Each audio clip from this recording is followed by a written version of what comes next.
So what do you think about the state of hip-hop, seeming that you're coming in at a time where it's changing? I mean, you know what I'm saying? I think hip-hop changing a lot. But I think on the next generation for the hip-hop, you feel me? I feel I'm the ear for that, you know what I'm saying? Everything got to change one day, real talk.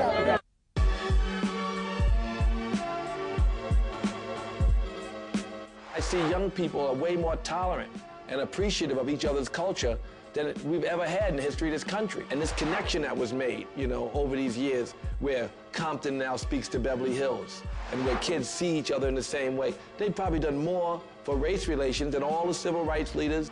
I can put all the rabbis and imams together, all of the organizations from different ethnicities together, and they wouldn't do half the that rappers do.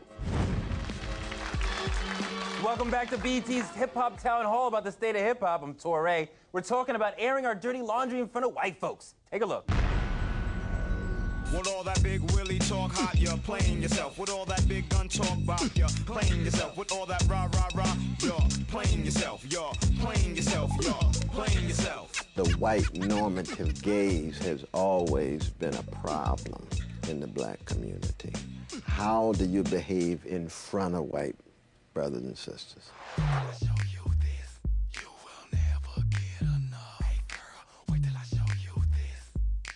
Other cultures do that, they get ridiculed. We do it, we sell records and we get praised and everybody happy and clapping and dancing.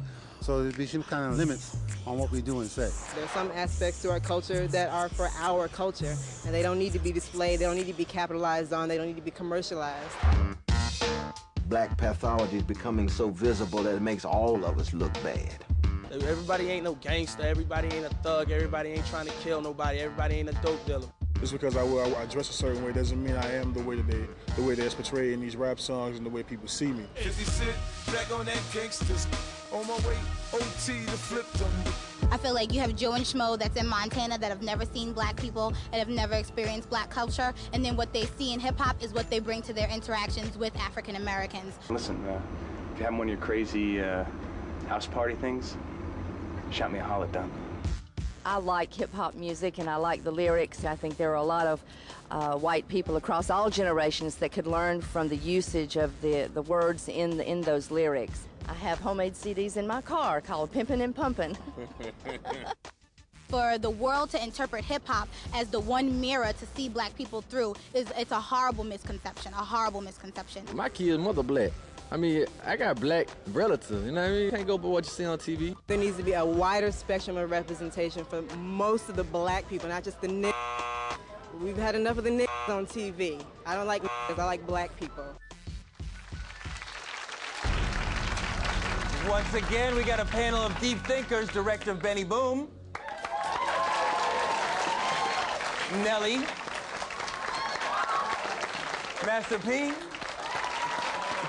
the former editor-in-chief of Essence magazine, Diane Weathers, Reverend Sharpton, and your man T.I. Nelly, how do all the white fans in hip-hop impact the music and the culture? Well, I think you're dealing with numbers. I mean, you're dealing with numbers. You're dealing with a country where we're not even 20% of the main population, you know, so in order for an artist to be selling 4 or 5 million records, I mean, obviously they're reaching out to a different audience than what they probably set out to reach. You know, if you look at music as a whole, I mean, even with rock and roll, black people came up with rock and roll, white people jumped on it. People came up with pop music and R&B, they jumped on it. You know what I'm saying? So to me, it doesn't matter what we come up with as a community as a whole, because, I mean, black people, like my man said earlier, we make lemonade out of lemons. You know, whatever you giving us since we were slaves, you giving us the leftover pig and all that, we make soul food. Right. You know what I'm saying? So it's whatever you give us that we take and we try to make a good situation out of it. Song. You know what I'm saying? Go ahead. But T.I., help me out, because in the 80s, most hip-hop fans were black. Right. And somewhere in the 90s, most hip-hop fans became white, or at least those buying the records. So, and that kind of changed the whole thing, right? I mean, you know, anything is going to expand and evolve. You know, you can say the same thing about hip-hop music as you can say about the crack epidemic. It started with black people, spread it out to white people. Anything gonna start with one group of people, and if it's as successful as they hope for it to be, it will expand and it will evolve and it will reach other races and walks of life. Benny, what do you think?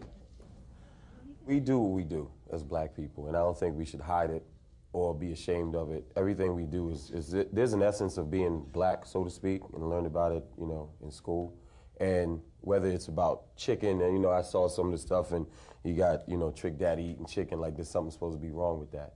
There's nothing wrong with that. That's what we do. Like white people don't eat chicken. Right, like they don't eat chicken or that. We should be ashamed of ourselves for eating chicken. It's like we shouldn't tailor our behavior in terms of how we relate to each other just because somebody might be watching.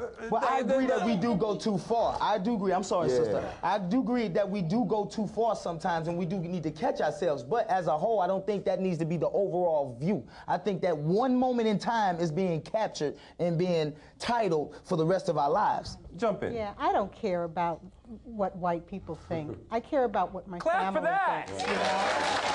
Really. Damn. You know? And it's kids, it's growing up. You know, I've done a lot of writing about relationships. And our black and our relationships between men are jacked up enough without seeing the predatory behavior.